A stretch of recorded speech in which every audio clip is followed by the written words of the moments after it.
ओम शांति। 9 फरवरी 2026 बाबा के महावाक्य। मीठे बच्चे, गरीब निवाज बाबा तुम्हें कौड़ी से हीरे जैसा बनाने आए हैं, तो तुम सदा उनकी श्रीमत पर चलो। प्रश्न: पहले पहले तुम्हें सभी को कौन सा एक गुह्य राज समझाना चाहिए? उत्तर: बाप दादा का। तुम जानते हो, यहाँ हम बाप दादा के पास आए हैं। यह दोनों इकट्ठे हैं। शिव की आत्मा भी इसमें है, ब्रह्मा की आत्मा भी है। एक आत्मा है, दूसरा परम आत्मा। तो पहले पहले यह गुह्य राज सबको समझाओ कि यह बाप दादा इकट्ठे हैं। यह दादा भगवान नहीं है। मनुष्य भगवान होता नहीं। भगवान कहा जाता है निराकार को। वह बाप है, शांति धाम में रहने वाला। गीत। आखिर वह दिन आया आज। ओम शांति। बाप दादा द्वारा अर्थात शिव बाबा ब्रह्मा दादा द्वारा समझाते हैं। यह पक्का कर लो। लौकिक संबंध में बाप अलग, दादा अलग होता है। बाप से दादा का वर्षा मिलता है। कहते हैं दादे का वर्षा लेते हैं। वह है गरीब निवाज। गरीब निवाज उनको कहा जाता है जो आकर गरीब को सिरताज बनाए। तो पहले पहले पक्का निश्चय होना चाहिए कि यह कौन है। देखने में तो साकार मनुष्य है। इनको ये सब ब्रह्मा कहते हैं। तुम सब ब्रह्मा कुमार कुमारियां हो। जानते हो, हमको वर्षा शिव बाबा से मिलता है, जो सबका बाप आया है वर्षा देने के लिए। बाप वर्षा देते हैं सुख का। फिर आधा कल्प बाद रावण दुख का श्राप देते हैं। भक्ति मार्ग में भगवान को ढूंढने लिए धक्का खाते हैं। मिलता किसको भी नहीं है। भारतवासी गाते हैं तुम मात पिता। फिर कहते हैं आप जब आएंगे तो हमारा एक ही आप होंगे, दूसरा ना कोई। और कोई साथ हम ममत्व नहीं रखेंगे। हमारा तो एक शिव बाबा। तुम जानते हो, यह बाप है गरीब निवाज। गरीब को साहूकार बनाने वाला। कौड़ी को हीरे तुल्य बनाते हैं। अर्थात कलयुगी पतित कंगाल से सतयुगी सिरताज बनाने के लिए बाप आए हैं। तुम बच्चे जानते हो, यहाँ हम बाप दादा के पास आए हैं।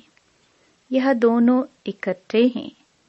शिव की आत्मा भी इसमें है, ब्रह्मा की आत्मा भी है।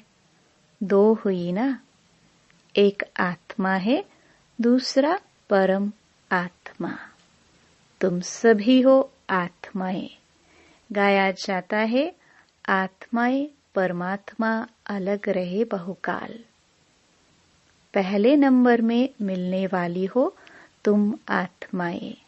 अर्थात जो आत्माएं हैं वह परमात्मा बाप से मिलती हैं, जिसके लिए ही पुकारते हैं ओ गॉड फादर। तुम उनके बच्चे ठहरे। फादर से जरूर वर्षा मिलता है। बाप कहते हैं, भारत जो सिर ताज था वह अभी कितना कंगाल बना है। अभी मैं फिर तुम बच्चों को सिरताज बनाने आया हूँ। तुम डबल सिरताज बनते हो। एक ताज होता है पवित्रता का, उसमें लाइट देते हो। दूसरा है रतन जड़ित ताज। तो पहले पहले यह गुह्य राज सबको समझाना है कि यह बाप दादा इकट्ठे हैं। यह भगवान नहीं है। मनुष्य भगवान होता नहीं। भगवान कहा जाता है निराकार को। वह बाप है शांति धाम में रहने वाला, जहाँ तुम सभी आत्माएं रहते हो, जिसको निर्वाण धाम अथवा वानप्रस्थ कहा जाता है। फिर तुम आत्माओं को शरीर धारण कर यहाँ पाठ बजाना होता है। आधा कल्प सुख का पाठ, आधा कल्प है दुख का। जब दुख का अंत होता है तब बाप कहते हैं, मैं आता हूँ। यह ड्रामा बना हुआ है। तुम बच्चे यहाँ आते हो भट्टी में। यहाँ और कुछ बाहर का याद नहीं आना चाहिए। यहाँ है ही माता पिता और बच्चे, और यहाँ शूद्र संप्रदाय है नहीं। जो ब्राह्मण नहीं है उनको शूद्र कहा जाता है। उनका संग तो यहाँ है ही नहीं। यहाँ है ही ब्राह्मणों का संग। ब्राह्मण बच्चे जानते हैं कि शिव बाबा ब्रह्मा द्वारा हमको नरक से स्वर्ग की राजधानी का मालिक बनाने आए हैं। अब हम मालिक नहीं हैं, क्योंकि हम पतित हैं। हम पावन थे, फिर 84 का चक्कर लगाए सतो रजो तमो में आए हैं। सीढ़ी में 84 जन्मों का हिसाब लिखा हुआ है। बाप बैठकर बच्चों को समझाते हैं। जिन बच्चों से पहले पहले मिलते हैं, फिर उन्हों को ही पहले पहले सतयुग में आना है। तुमने 84 जन्म लिए हैं। रचता और रचना की सारी नॉलेज एक बाप के पास ही है। वही मनुष्य सृष्टि का बीज रूप है। जरूर बीज में ही नॉलेज होगी कि इस झाड़ की कैसे उत्पत्ति, पालना और विनाश होता है। यह तो बाप ही समझाते हैं। तुम अब जानते हो, हम भारतवासी गरीब है। जब देवी देवता थे तो कितने साहूकार थे। हीरों से खेलते थे, हीरों के महलों में रहते थे। अब बाप स्मृति दिलाते हैं कि तुम कैसे 84 जन्म लेते हो। बुलाते भी हैं, हे पतित पावन गरीब निवास बाबा, आओ। हम गरीबों को स्वर्ग का मालिक फिर से बनाओ।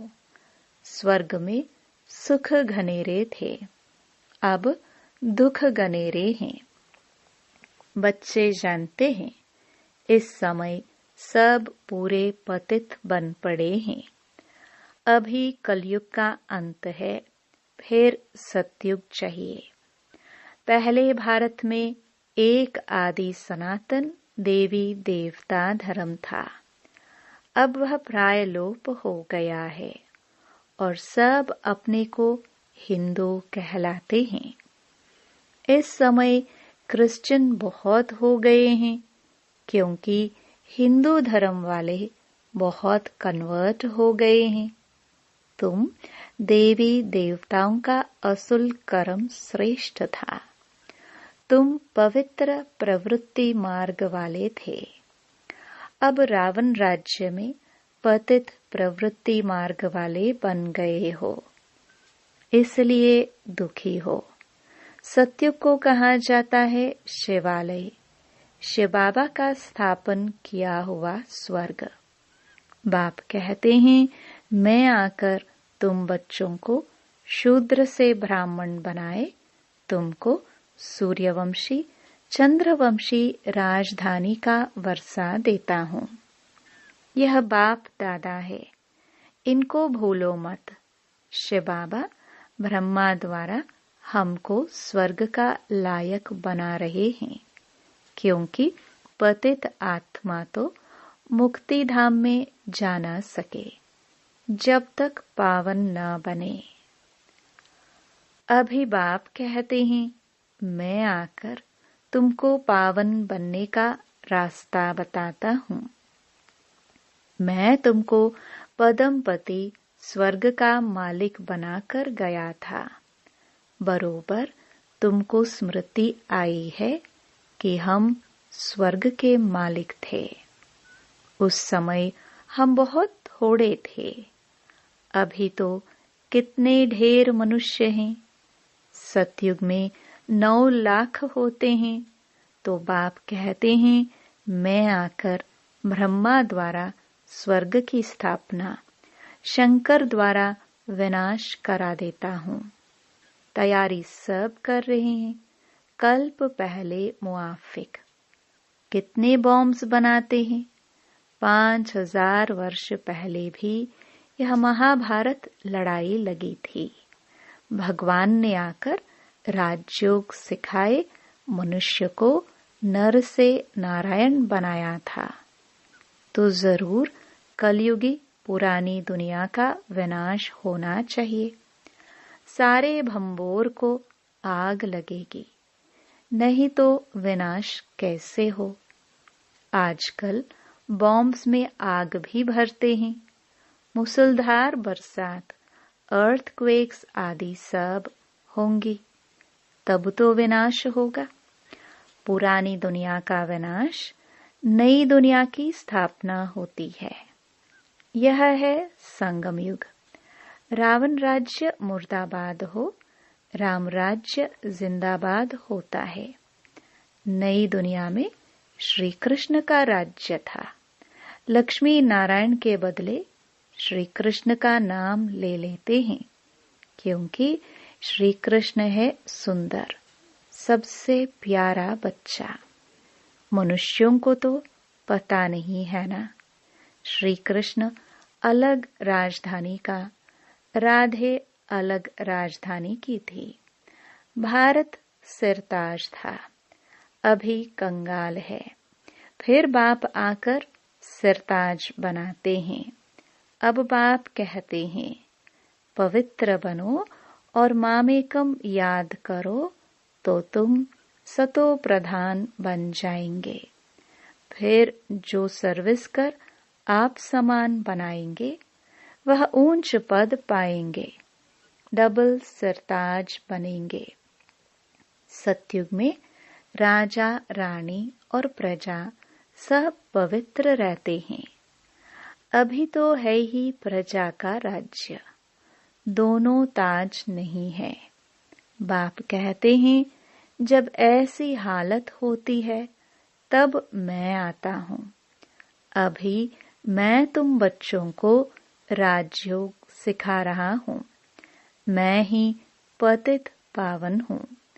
अब तुम मुझे याद करो तो तुम्हारी आत्मा से खाद निकल जाए, फिर सतो प्रधान बन जाएंगे। अभी श्याम से सुंदर बनना है। सोने में खाद पड़ने से काला हो जाता है, तो अब खाद को निकालना है। बेहद का बाप कहते हैं, तुम काम चिता पर बैठ काले बन गए हो। अब ज्ञान चिता पर बैठो और सबसे ममत्व मिटा दो। तुम आशिक हो मुझ एक माशुक के। भगत सब भगवान को याद करते हैं। सतयुग त्रेता में भक्ति होती नहीं। वहां तो है ज्ञान की प्रारब्ध। बाप आकर ज्ञान से रात को दिन बनाते हैं। ऐसे नहीं कि शास्त्र पढ़ने से दिन हो जाएगा। वह है भक्ति की सामग्री। ज्ञान सागर पतित पावन एक ही बाप है। वह आकर सृष्टि चक्र का ज्ञान बच्चों को समझाते हैं और योग सिखाते हैं। ईश्वर के साथ योग लगाने वाले योग योगेश्वर और फिर बनते हैं राज राजेश्वर, राज राजेश्वरी। तुम ईश्वर द्वारा राजाओं का राजा बनते हो। जो पावन राजाए थे फिर वही पतित बनते हैं। आप ही पूज्य फिर आप ही पुजारी बन जाते हो। अब जितना हो सके याद की यात्रा में रहना है।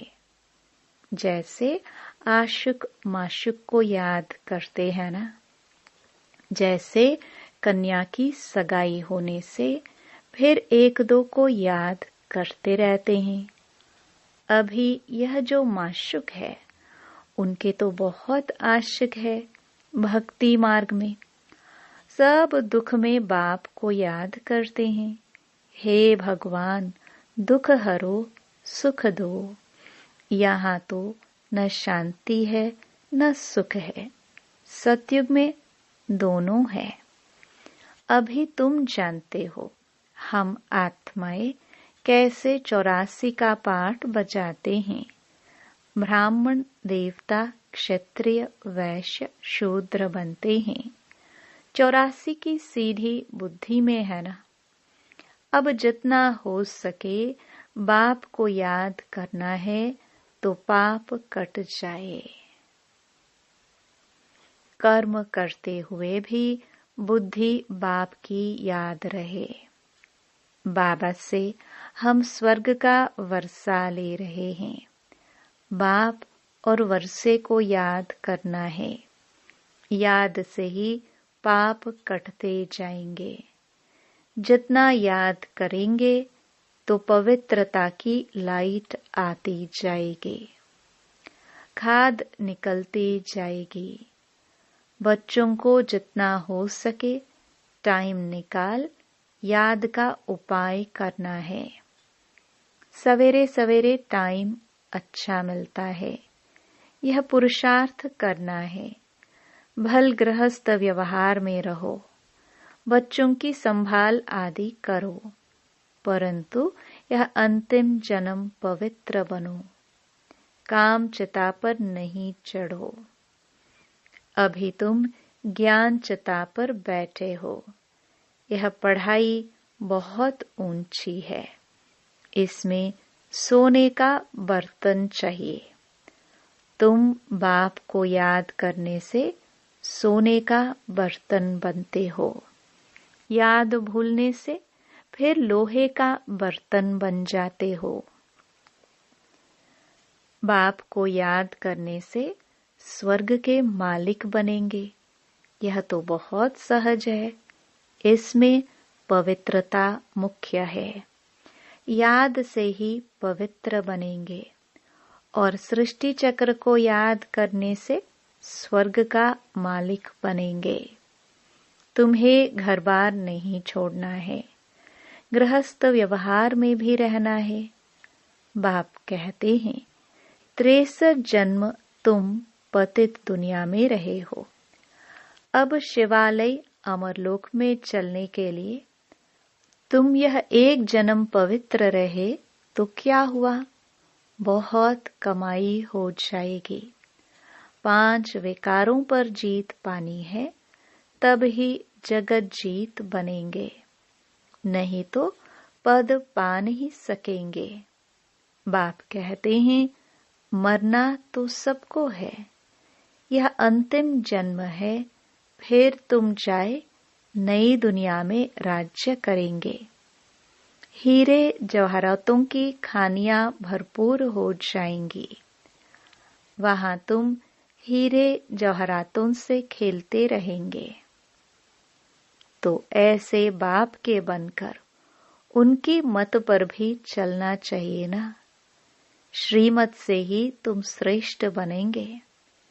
रावण की मत से तुम भ्रष्टाचारी बने हो। अब बाप की श्रीमत पर चल तमो प्रधान से सतो प्रधान बनना है। बाप को याद करना है और कोई तकलीफ बाप नहीं देते हैं। भक्ति मार्ग में तो तुमने बहुत धक्के खाए हैं। अब सिर्फ बाप को याद करो और सृष्टि चक्र को याद करो। स्वदर्शन चक्रधारी बनो तो तुम 21 जन्मों के लिए चक्रवर्ती राजा बन जाएंगे। अनेक बार तुमने राज्य लिया है और गवाया है। आधा कल्प है सुख, आधा कल्प है दुख। बाप कहते हैं मैं कल्प कल्प संगम पर आता हूँ, तुमको सुख धाम का मालिक बनाता हूँ। अभी तुमको स्मृति आई है हम कैसे चक्कर लगाते हैं। यह चक्र बुद्धि में रखना है। बाप है ज्ञान का सागर। तुम यहाँ बेहद के बाप के सामने बैठे हो। ऊंच ते ऊंच भगवान प्रजापिता ब्रह्मा द्वारा तुमको वर्षा देते हैं। तो अब विनाश होने के पहले बाप को याद करो, पवित्र बनो। अच्छा, मीठे मीठे सिखिल दे बच्चों प्रति माता पिता बाप दादा का याद प्यार और गुड मॉर्निंग। रूहानी बाप की रूहानी बच्चों को नमस्ते। धारणा के लिए मुख्य सार। पहला, निरंतर बाप की याद में रहने के लिए बुद्धि को सोने का बर्तन बनाना है। कर्म करते भी बाप की याद रहे। याद से ही पवित्रता की लाइट आएगी। दूसरा, मुरली कभी मिस नहीं करनी है। ड्रामा के राज को यथार्थ रीति समझना है। भट्टी में कुछ भी बाहर का याद न आए। वरदान, आपस में एक दो की विशेषता देखने और वर्णन करने वाले श्रेष्ठता संपन्न होली हंस भव। संगम युग पर हर बच्चे को नॉलेज द्वारा कोई न कोई विशेष गुण अवश्य प्राप्त है। इसलिए होली हंस बन हरेक की विशेषता को देखो और वर्णन करो। जिस समय किसी की कमजोरी देखते या सुनते हो तो समझना चाहिए कि यह कमजोरी इनकी नहीं, मेरी है, क्योंकि हम सब एक ही बाप के, एक ही परिवार के हैं, एक ही माला के मणके हैं। जैसे अपनी कमजोरी को प्रसिद्ध नहीं करना चाहते, ऐसे दूसरों की कमजोरी का भी वर्णन नहीं करो। होली हंस माना विशेषताओं को ग्रहण करना और कमजोरियों को मिटाना। स्लोगन, समय को बचाने वाले तीव्र पुरुषार्थी ही सदा विजयी है। अव्यक्त इशारे, एकता और विश्वास की विशेषता द्वारा सफलता संपन्न बनो। जैसे मणकों की विशेषता होती है, एक जैसे मणके माला के एक ही धागे में पिरोए जाते हैं, ऐसे आप सभी वैजयंती माला के मणके भी जब एक मत एक की ही लगन में एक रस स्थिति वाले एक दिखाई देंगे, तब ही माला में पिरोए जाएंगे।